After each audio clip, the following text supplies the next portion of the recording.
지난 주일에는 우리가 히브리서 12장을 6절까지 대강 읽었습니다.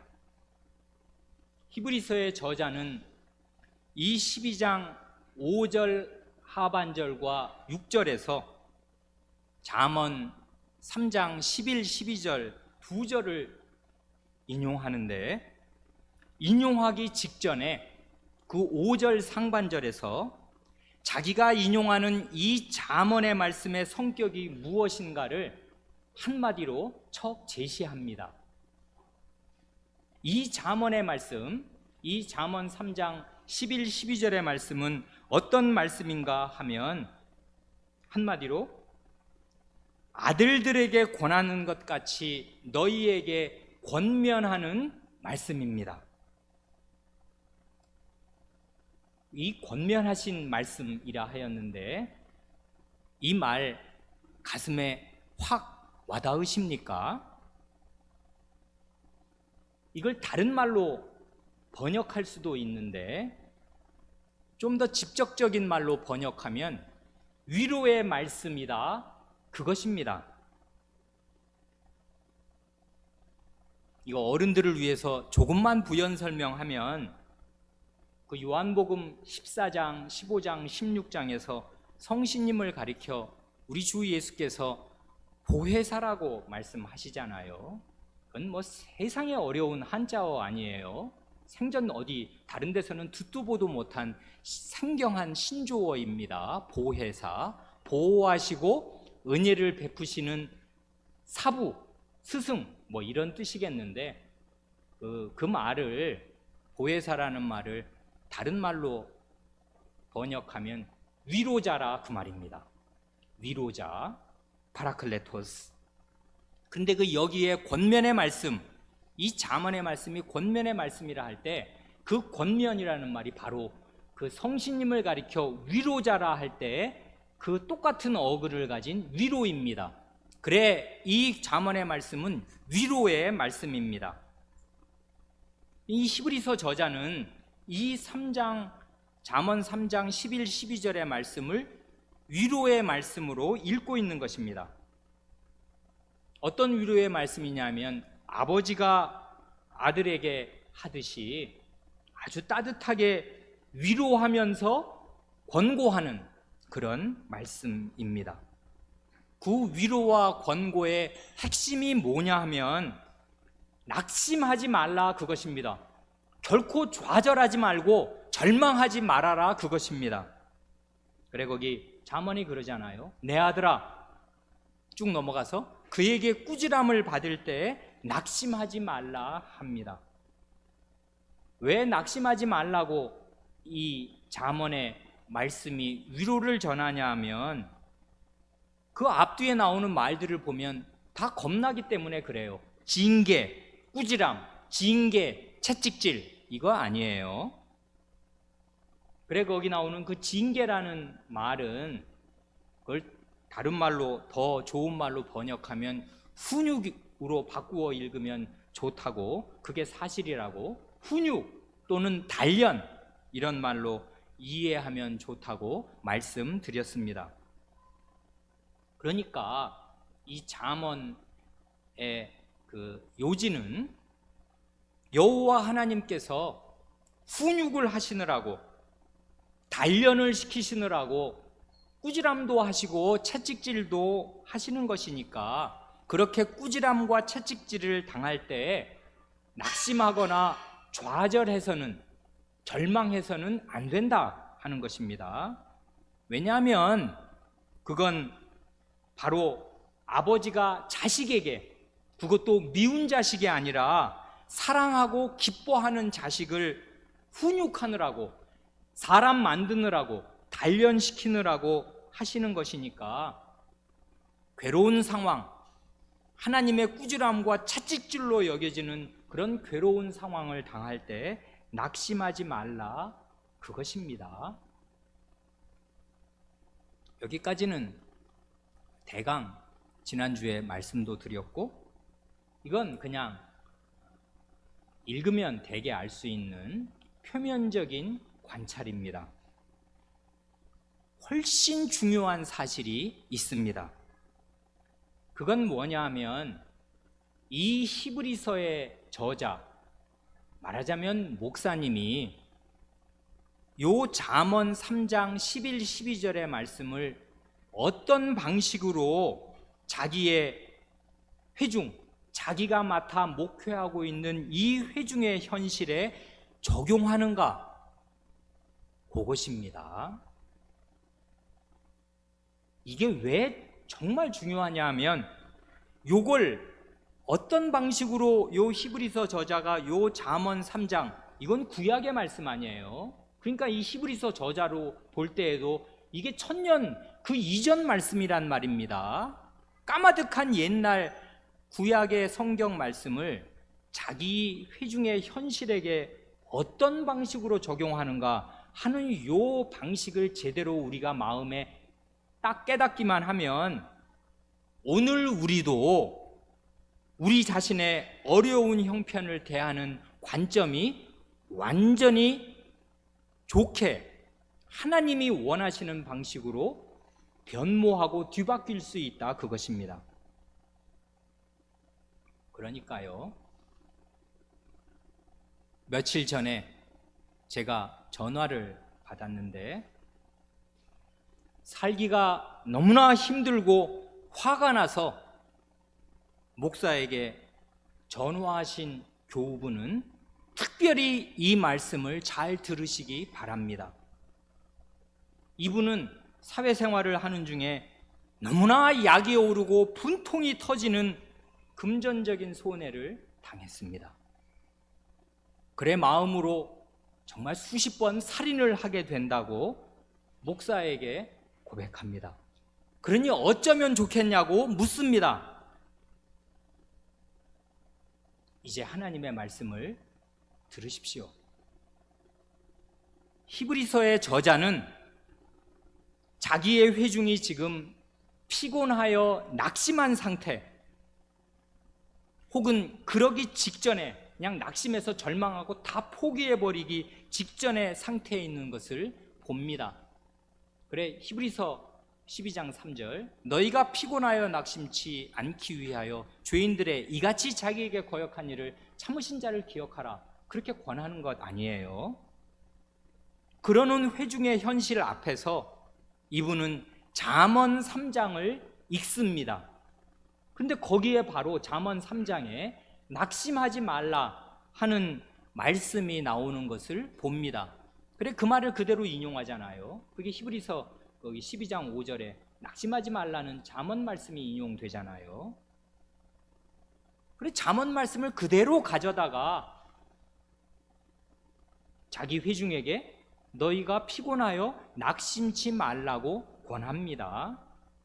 거기까지는 알겠는데요, 문제는 뭐냐면 잠언에서 낙심하지 말라고 말하는 그 상황하고 지금 히브리서 1차 독자가 처한 낙심할 만한 상황하고 같아요, 달라요?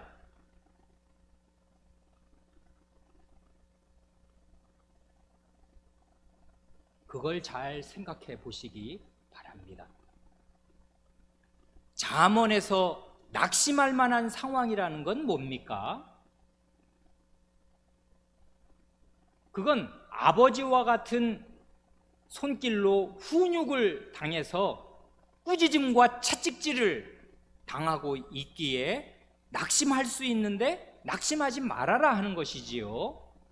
아버지에게 혼나고 있습니다. 아버지의 굉장히 센 단련을 지금 받고 있느라고 낙심할 수 있습니다. 잠언 3장의 그 문맥은 그것이고요, 앞뒤 말도 읽어보면 별로 없어요. 잠언은 짧은 그야말로 잠언, 격언과 같은 말의 모음집 아니에요. 그러니까 이거는 앞뒤 문맥이 길지가 않아서 잘 읽어도 크게 별다른 말이 없습니다. 3장 11, 12절은 바로 그 상황이에요. 그런데 우리가 아는 대로요, 그런 잠언의 독자들, 우리 잠언을 쓴 그런 낙심할 만한 상황은 그렇다면 히브리서 독자가 낙심할 만한 상황은 어떤 것입니까? 그건 죄인들이 가하는 어려움과 고초, 고난을 겪는 것이고요. 그걸 한마디로 말하면 죄와 싸우는 것이잖아요. 그래, 우리가 지난주에 잠깐 생각한 대로 10장으로 넘어가면 그 죄와 싸우는 상황이 뭔가? 죄인들이 이 사람들에게 가하는 그 고난과 고초가 무언가? 비방도 당하고 사람들에게 공개적인 구경거리가 되기도 하고 일부는 감옥에 갇히기도 하고 재산을 억울하게 빼앗기기도 하는 이런 일들을 당한 것이잖아요. 이거 한번 생각해 보십시오. 잠언의 상황과 히브리서 1차 독자의 상황이 같아요, 달라요? 바로 여기에 문제 해결에 아주 놀랍기 그지없는 열쇠가 나옵니다. 이걸 잘 이해해야 합니다. 히브리서 저자는 이 저자, 이 목사님의 눈에는 말이에요, 자기 회중이 이 죄 많은 현실에서 죄와 씨름하느라고, 죄인들과 씨름하느라고 당하는 모든 어려움이 어떻게 보이는가 할 때, 주님을 거역하는 죄인들로 말미암아 당하는 그 모든 고초가 어떻게 보이는가 할 때 이렇게 보인다는 것입니다. 하나님께서 아버지로서 사랑하는 자식을 훈육하는 그 현장으로 보이더라, 그것입니다.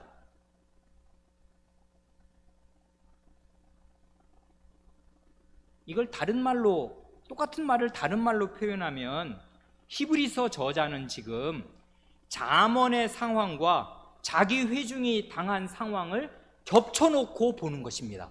두 개를 동일시하는 거예요.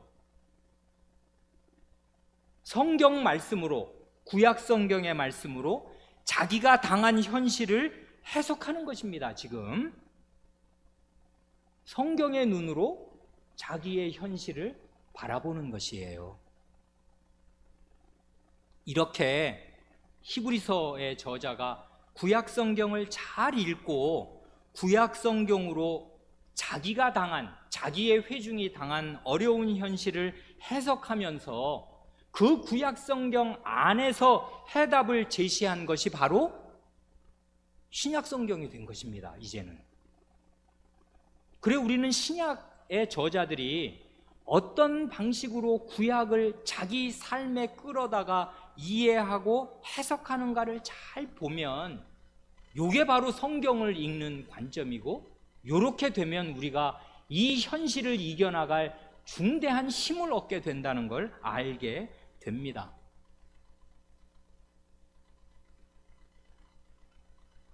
아직까지 뭐가 뭔지 잘 모르시는 분도 계실 수 있어서 조금 더 이 본문을 읽어가면서 말씀드리겠습니다. 요 히브리서 12장 그 7, 8, 90절 요 넉절은요, 바로 앞에서 그 5절 하반절 6절에서 인용한 그 잠언 3장의 교훈, 그것을 자기 회중에게 직접 적용하는 말이잖아요. 이런 거지 않습니까? 이 말을 그냥 줄여서 간단하게 말하면, 여러분에게 닥친 이 고통스러운 현실, 그걸 누가 지금 모르겠습니까? 재산이 날아갔어요. 감옥에 갇혔어요. 그리고 다 모욕을 받고 있어요. 사회적으로 지금 왕따입니다. 굉장히 어렵다고요. 그래서 지금 다 털썩 주저앉고 이 믿음에서 이탈하고 싶단 말입니다. 이런 상황을 누가 모르겠습니까? 그런데 이런 고통스러운 현실, 죄인들의 죄로 말미암아 겪는 이 모든 고초야말로 하나님께서 여러분 성도 여러분을 자식으로 훈육하는 바로 그 일이 아닙니까, 여러분? 하고 지금 말하는 것입니다.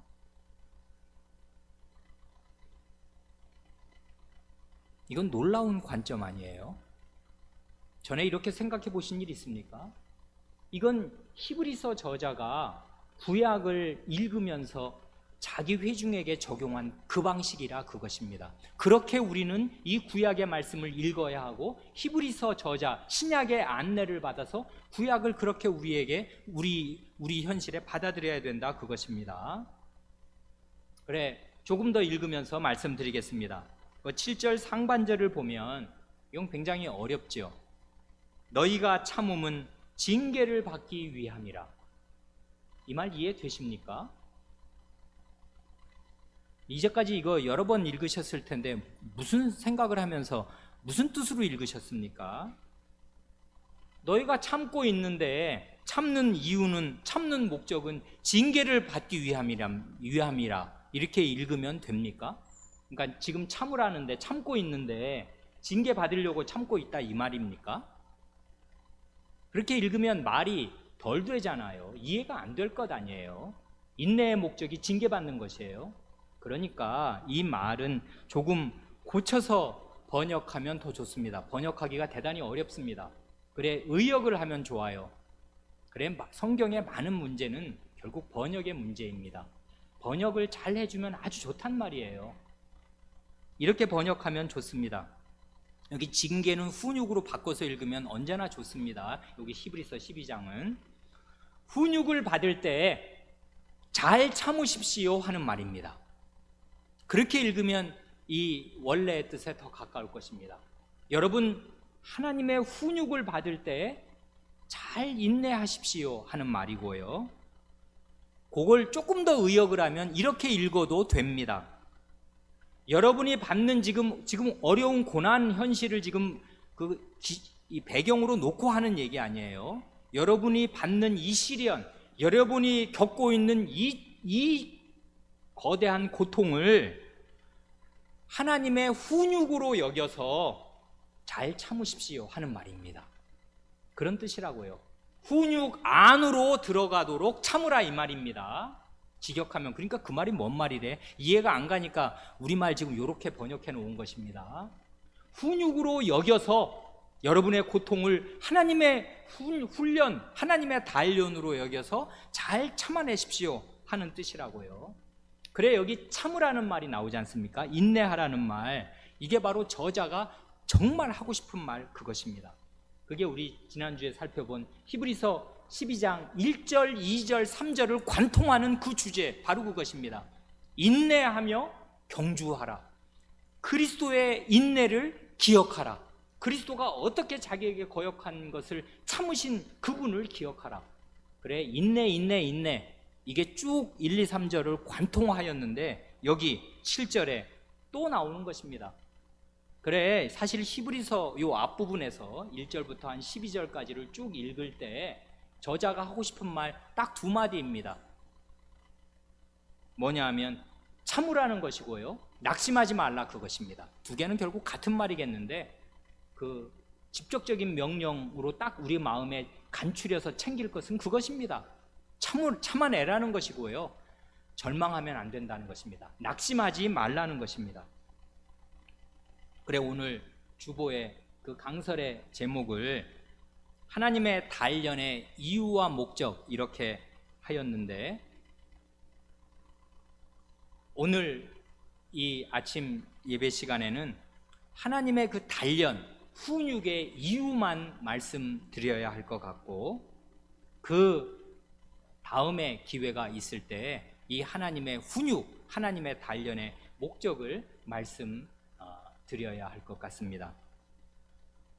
하나님의 이 훈육, 하나님의 단련의 이유는 뭐냐 하면 그건 우리가 하나님의 자식이기 때문입니다.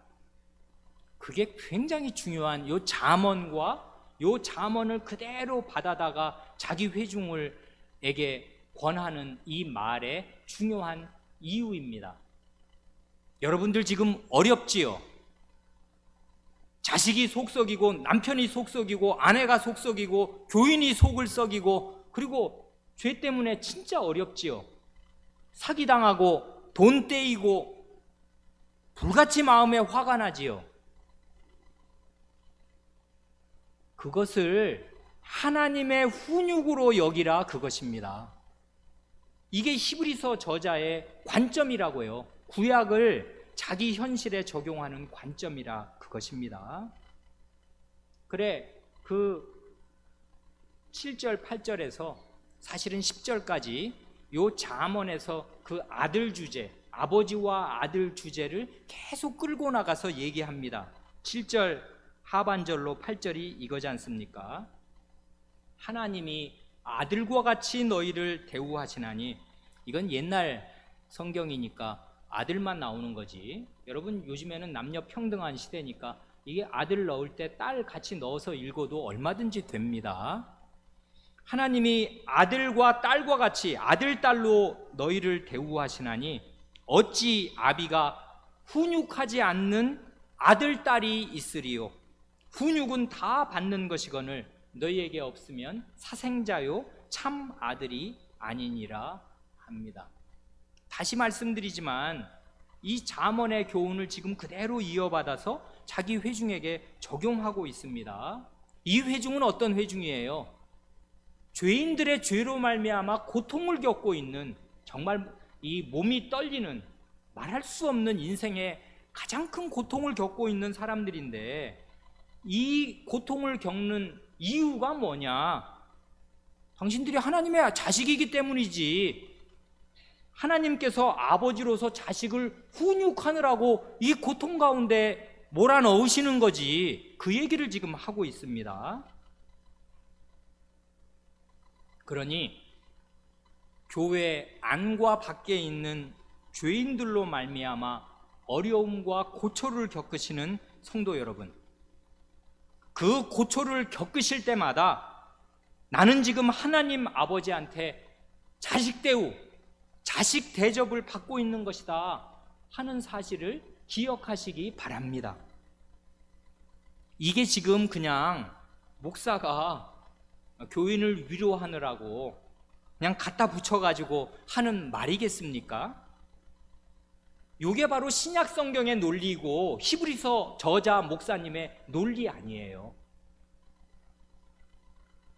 어떻게 해서 이런 논리를 끌어왔습니까? 잠언을 읽으면서 아버지의 징계, 아버지의 꾸지람, 아버지의 채찍질, 아버지의 훈육을 바로 자기 이 고통 가운데 있는 자기 회중의 현실에 갖다가 적용하면 이 회중이 겪는 이 모든 어려움은 하나님의 자식 대우입니다.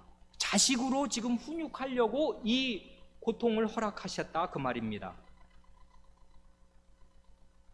의문이 생깁니다. 정말입니까? 어디가 그래요? 정말 그렇습니까? 정말 죄인들이 가하는 어려움과 고초가, 그 고난이 나는 그래 재정적인 손해도 당하고 화가 불같이 일어나기도 하고 분노한 나머지 나중에는 스스로에게 대해서 좌절하고 절망감이 느껴져서 야, 이게 뭐냐? 이게 예수 믿는 게 이런 거야? 이게 이거야 이게? 그리스도인의 삶이라는 게 이렇게 괴로운 거야? 그럼 예수님 왜 믿어야 돼? 라고 생각하기 쉬운 그런 자리에 있는 이 일, 죄와 징그러운 싸우는 이 일이 정말 하나님의 아버지 같은 훈육이 되겠습니까? 정말입니까? 그런 예 보셨어요? 구약 성경에요, 가득 들어 있습니다. 가득. 요셉을 한번 생각해 보세요. 아닌가 긴가? 하나님께서 야곱의 아들 그 요셉의 아버지로서 자기 자식 요셉을 어떤 방식으로 훈육하셨는가, 그거 한번 생각해 보십시오. 죄인들이 가하는 박해와 손해, 말할 수 없는 고초를 하나님의 훈육 방식으로 쓰셨습니다. 안 그렇습니까? 그 죄인들 누구 말하는 거예요? 같이 하나님 믿는다는 하나님 백성, 자기 형들입니다. 같은 교회 다니는 사람들이었단 말이에요. 그 구약 교회는 야곱의 일가밖에 없었잖아요. 그 당시에 거의. 그런 사람들로부터 굉장한 어려움, 피부친데 굉장한 어려움을 당했습니다. 17살짜리가 남의 나라에, 그 흑인 나라에 노예로 팔렸단 말입니다. 그뿐 아니에요. 보디발의 아내, 그 여자는 또 어떤 여자입니까? 그 여자 때문에 이 사람이 요즘 우리말로 하면 성폭행범이 되었습니다. 세상에 나쁜 놈이 되었다고요. 이건 누가 믿어주지도 않아.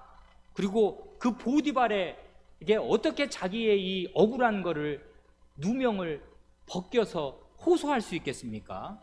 아니, 이 히브리 종놈을 그동안 일 열심히 하길래 내가 그래, 그 우리 집안을 싹 다 맡기고 그 젊은 놈을, 이게 30도 안 됐지 않습니까? 이 젊은 청년에게 우리 집안 가산의 일체를 다 관리하는 그런 청지기로 세워주었더니 감히 내 아내를 성폭행하려고 그래? 강간하려고 그래? 이 정신 나간 이런 나쁜 놈이 다 있나? 이렇게 해서 감옥에 가두게 되었지 않습니까? 억울한 누명을 뒤집어 쓰고 그 악한 여자, 그 천한 여자의 누명을 다 뒤집어 썼습니다. 죄인들이 자기에게 가하는 고초와 박해를 감옥에 가는 것으로, 거기 그런 감옥에 갇히면 그 일생 끝난단 말입니다. 다시 나올 희망이 전혀 없어요. 그런 죄인들이 주님을 거역하고 하나님의 백성에게 가하는 괴로움을 하나님께서는요, 그 능력의 손으로 훈육으로 쓰셨다고요. 그래서 이게 가장 좋은 교육이 되었어요. 아들을 단련시키는 단련장이 되었더라, 그것입니다. 이게 하나님의 놀라운 섭리입니다. 이런 것이 어떻게 가능한지 우리는 다 이해 못해요. 이건 하나님만이니, 우리 하늘 아버지니까 이게 가능한 것입니다. 어떻게 그 죄인들의 그 극악한 죄들, 그게 사람입니까? 형제를 팔아먹는 게. 그런 극악한 죄라도 하나님이 부려 쓰셔서 자기 자식을 사람으로 만드시고 일꾼으로 만드시고 능력 있는 사람으로 구비시키실 수 있고, 그러니까 이런 너무나 어려움을 당할 때 낙심하여 좌절하지 말고 참으라 하는 것입니다. 만약에 요셉이 노예로 팔렸을 때 내 인생 이제 끝났다, 이게 뭐냐? 교회? 하나님 나라? 그런 거 다 집어치워라. 너나 믿어라. 나는 그런 거 안 믿는다. 이게 말이냐? 이렇게 해서 자기 인생을 포기하거나 낙심하고 좌절해서 되는 대로 살면 어떻게 되었겠습니까? 그리고 잘 믿고 살려고 했더니만, 그래서 좀 잘 되는가? 아니, 가정 총무라도 되고 좀 이제 살만해졌더니, 아니 이건 또 뭐냐고, 감옥에 갇혔네. 그것도 왕의 죄수들을 가두는 감옥이니까 이건 나올 수 있는 감옥이 아니란 말입니다. 그러면 얼마나 좌절해서 낙심하기가 쉽습니까? 그런데 그럴 때 이 사람이 이 모든 죄인들이 자기에게 가하는 고통과 고초를 참아내고 견디면서 낙심하지 않았습니다. 하나님을 믿었다고요. 그랬더니 하나님이 정말 그 아버지와 같은 손길로 그를 훈육하셨습니다. 뭐를 쓰셔서요? 죄인들이 가하는 고초와 박해를 통해서 그를 정말 사람으로 만드셨습니다. 제대로 된 사람으로 만드셨다고요. 다윗은 어떻습니까? 굉장히 현저한 예지 않습니까? 사울왕이 누구예요? 그건 하나님의 그리스도란 말이에요. 기름 부어 세우신 왕인데 이게 미쳐 날뛰어가지고 전 군사력을 몰아서 벼룩 같은 나를 죽이겠다고 군사를 몰아오니 나는 어떻게 이 나라에서 사냔 말입니다. 그래 실제로 그 나라에서 도저히 살 수가 없어서 남의 나라에 망명을 가지를 않나. 성전 예배에서 축출되고 교회에서 축출되고 이렇게 낭인으로, 말하자면 그 얼마를 산 것입니까? 아마 10년도 넘게 살았을지도 모릅니다. 그게 짧은 세월이며 낙심하지 않을 상황이겠습니까? 얼마든지 좌절하고 낙심할 수 있는 상황인데 하나님이 바로 그런 상황을, 죄인들이 죄를 짓는 그 상황을 하나님의 손으로 쓰셔서 자기 아들을 훈육하는 것으로 삼으셨습니다. 안 그렇습니까? 모세는 어때요? 모세가 자기 백성으로부터 얼마나 많은 그 모욕과 반역과 심지어 돌에 맞아 죽을 뻔한 일도 있습니다. 그런 일을 겪으면서 이 사람이 참고 낙심하지 않고 좌절하지 않고 주님을 끝까지 믿은 결과로 그는 어떻게 되었습니까? 그 이후에 오는 모든 하나님의 백성에게 하나님의 계시의 못자리가 될 만한 그 중대한 모세 오경을 남겨주었습니다. 정말 하나님 나라에서 그렇게 크게 쓰임받은 사람이 또 있을까 싶을 만큼 크게 쓰임받았는데, 이런 죄인들의 하나님에게 거역한 일, 그 모세에게 거역한 일을 참아내면서 이 사람이 하나님의 훈육을 받아서 아버지와 같은 그 손길로 강하게 단련되어서 사람다운 사람, 가장 훌륭한 인간이 되었습니다. 최고의 모범, 최고의 현저한 예는 예수 그리스도이십니다. 그리스도께서 고난을 통해서, 죄인들이 자기에게 가하는 고난을 통해서 그분이 순종을 배우시고 온전하게 되셨습니다. 그걸 히브리서에서 두 구절에서 증명하지 않습니까? 히브리서 2장 10절, 만물이 인하고 만물이 말미암은 자에게는 많은 아들을 이끌어 영광에 들어가게 하시는 일에 저희 구원의 주를, 구원의 선구자, 구원의 대장을 고난으로 말미암아 온전케 하심이 합당하도다. 많은 아들이 있고 하나님의 참 아들 예수 그리스도가 계십니다. 많은 아들들은, 아들, 딸은 우리인데, 우리 많은 아들, 딸들을 이끌어서 영광에 들어가게 하실 때 하나님이 어떤 방식을 쓰셨냐 하면, 저희들을 구원할 구원의 그 선구자, 구원의 대장을 고난으로 말미암아 온전케 하셨습니다. 이게 신비입니다. 고난 없이 그리스도가 자기의 일을 해서 구원의 일을 하신 게 아니라 고난으로 말미암아 구원의 주 자신이 온전케 되셨습니다. 똑같은 말을 한 번 더 합니다. 히브리서 5장 8, 9절에서 그가 아들이시라도, 그는 하나님의 아들이었습니다. 신성을 가지신 분이었다고요. 그런 하나님의 아들이라도 받으신 고난으로 순종함을 배워서 온전하게 되었은즉, 고난으로 온전하게 된다는 말을 지금 히브리서에서 두 번이나 하지 않습니까? 2장에서 5장에서. 그가 아들일지라도 하나님의 아들, 하나님의 양자가 아닌 친아들이라고 할 만한 분은 이분밖에 세상에 없는 것 아닙니까? 천상천하에 독생자입니다. 그래서 하나뿐인 아주 유일무이한 아들인데, 그런 아들이시라도 고난으로 말미암아 순종함을 배워서 온전케 되었습니다. 그래서 자기를 순종하는 모든 자에게 영원한 구원의 근원이 되셨습니다. 이게 하나님의 신비라고요. 그러니까 물론 차이는 있을 겁니다. 그리스도가 하나님의 아들이신 그리스도께서 받으신 고난은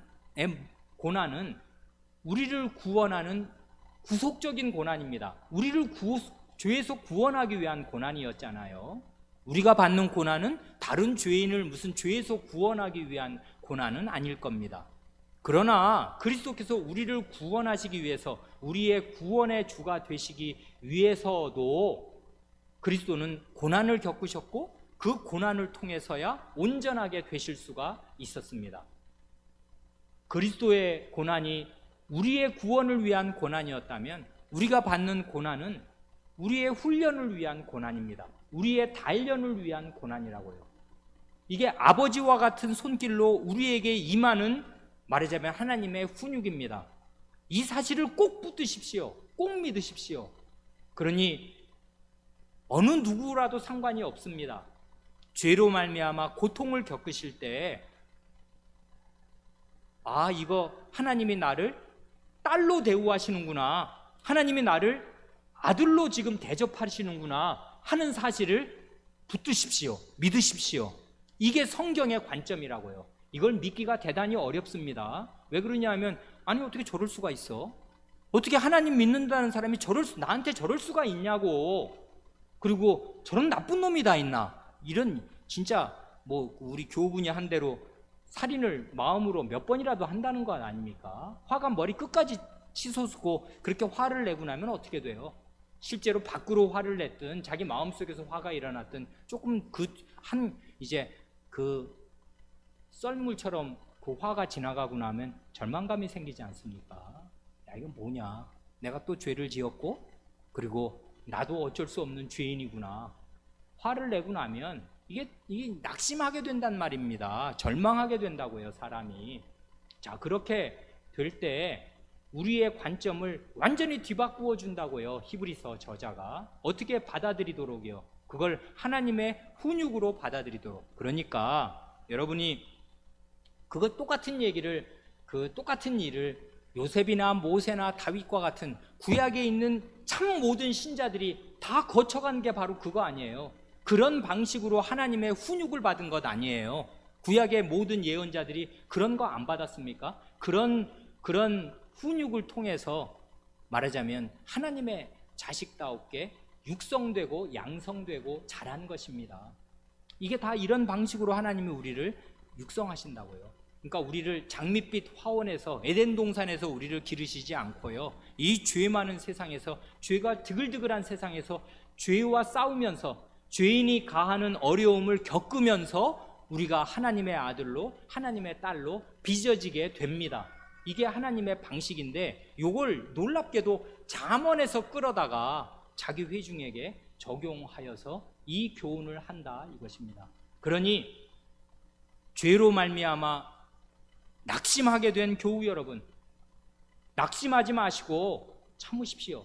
그리고 시선을 바꾸십시오. 하나님의 말씀을 들으시고서 이거 지금 하나님이 나를 딸로 대우하시는 거다. 요셉이 맨 처음에 노예로 팔려갔을 때 그런 생각할 수 있었겠어요? 감옥에 갇혔을 때 야, 이거 하나님의 훈육이다, 좋네, 이럴 수 있겠습니까? 없어요. 처음에는 무지하게 힘든 것입니다. 죄가 가하는 고통이 얼마나 생생하고 나쁘고 그게 괴로운 것입니까? 그러나 다시 생각하십시오. 하나님의 말씀을 듣고 하나님의 말씀을 읽으시고 믿으십시오. 왜 이런 일이 일어나는 것입니까? 하나님이 우리 아버지이시기 때문에 이런 일이 일어나는 것이고요, 하나님이 그런 죄인들의 극악한 죄라도 바꾸시고 쓰셔서 우리를 훈련하는 도구로 삼으십니다. 이게 히브리서 저자의 확고부동한 관점입니다. 이걸 우리에게 전하니까 우리는 이 말을 믿어야 합니다. 그러니 우리가 이 많은 괴로움을 겪는 이 사실이 하나님이 우리에게 관심이 없고 무자비하고 가혹한 아버지이셔서가 아닙니다. 오히려 우리를 하나님의 기뻐하시는 아들로, 하나님의 사랑하시는 딸로 대하시기에 우리에게 이런 일을 허용하십니다. 이건 그러니까 이거 한번 생각해 보시라고요. 여러분, 어떤 어려움을 당할 때, 그러니까 불가항력적인 어려움 있잖아요. 사고를 당한다든지, 갑자기 무슨 태풍이 불어와서 집이 무너졌다든지, 홍수가 나가지고 집이 물에 잠겨서 가재도고 싹 다 버리게 됐다든지, 아니면 갑자기 무슨 진짜 교통사고 나서 불구가 됐다든지, 이런 일이 하나님이 가하시는 거라고 생각하는 게 쉽습니까? 아니면 자식이나 남편이 어마어마한 죄를 지어서 내게 고통을 가하는 게 하나님이 내게 주시는 훈련이라고 생각하기가 더 쉽습니까? 둘 다 어렵습니다만은 불가항력적으로 이렇게 병이 생기거나 어려움이 오면 이건 뭐 하나님이 섭리의 손길로 내게 임하게 하시는 거다라고 생각할 수 있지만, 아니 이건 하나님 믿는 사람이 이렇게 죄를 지어서 나를 힘들게 해, 이게 어떻게 하나님의 훈련이야, 이렇게 생각하기는 대단히 어려운 것입니다. 그렇지 않아요? 그런데 히브리서 저자가 바로 그 얘기를 하는 거라고요. 죄인들의 하나님을 거역함으로 인해서 너희에게 당한 어려움, 그것도 하나님의 훈련이야, 이렇게 말하잖아요. 그러면 죄인들이 무슨 죄를 지어서가 아니라 내게 불가항력적으로 다가오는 큰 질병, 우리 자식, 어린 자식에게 생긴 이 놀랍고 큰 이 질병, 이런 것이야말로 10배는 더 하나님께서 우리에게 훈련으로 주시는, 우리를 훈육하시는 고난이라 그 말입니다.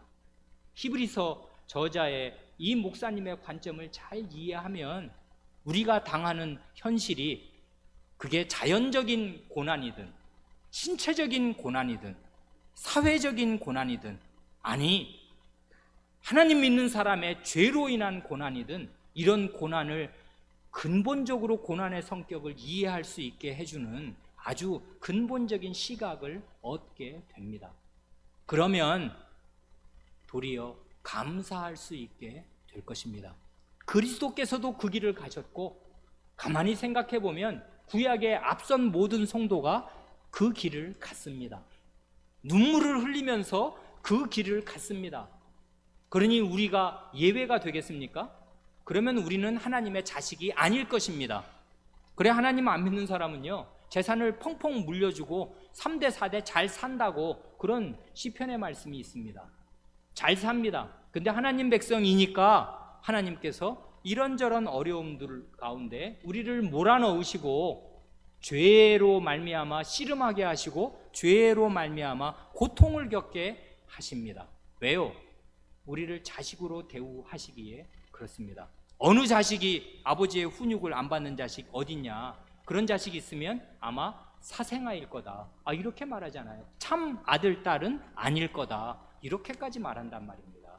잠언의 말씀을 훨씬 더 증폭해가지고 화끈하게 말한다고요. 사생아나 하나님의 그런 훈육 안 받는 거지. 너희가 그런 불도간이 겪는 거 하나님의 자식이기 때문에 겪는 거지 라고 말합니다. 오늘은 거기까지만 말씀드리고, 기회가 더 주어지면 이렇게 하나님께서 우리를 죄를 겪게 하시면서라도 훈육하셔서 우리를 단련시키시는 목적이 뭐겠나? 하나님에게 분명한 목적이 있습니다. 그것을 이 본문에서 더 생각하도록 하겠습니다. 기도드리겠습니다.